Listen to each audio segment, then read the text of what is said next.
South Carolina is inching closer to 1,000 total measles cases. Although the rate of spread of the virus is slowing, state health officials reported 5 new cases yesterday, bringing the total related to the upstate outbreak to 990. This update comes as state lawmakers met to discuss the future of vaccine mandates and exemptions today. Our Nate Stanley joins us live in the newsroom with the very latest. Nate.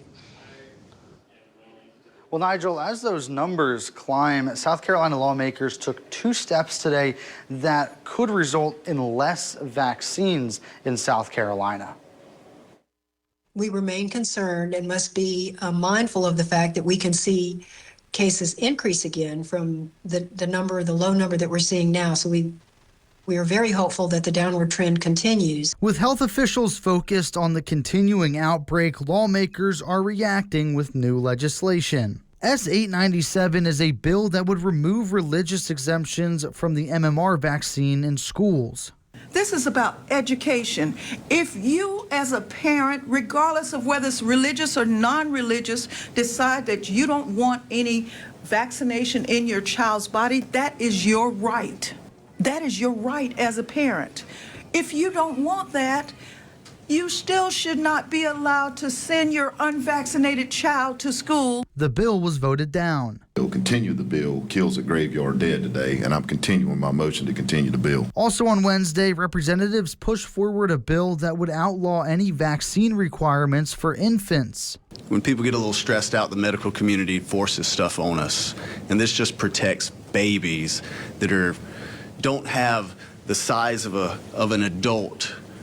It protects them from being overloaded with the things that are in vaccines. It's something that South Carolina already doesn't mandate. I could understand if we were mandating that would make sense to put this in place to protect the rights of those parents. I appreciate your pondering of that, and I think it's a valid point. You're going to get time to do this.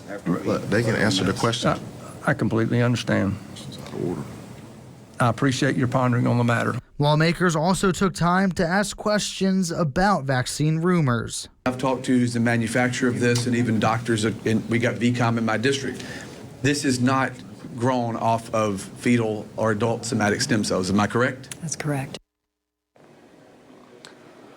And one other thing that the Senate Medical Affairs Subcommittee almost agreed in complete unison is that there needs to be more information from the Department of Public Health to address some of those rumors given to the public. However, there wasn't any official proposal or plan that was agreed on to do that. One other thing that the Department of Public Health mentioned is that as the spring break season is coming up very shortly, they do expect and do fear that there could be another spike in measles cases. Of course, you can find all the most up-to-date information here on air, online, in the WYFF4 app. Reporting in the newsroom, Nate Stanley, WYFF News 4.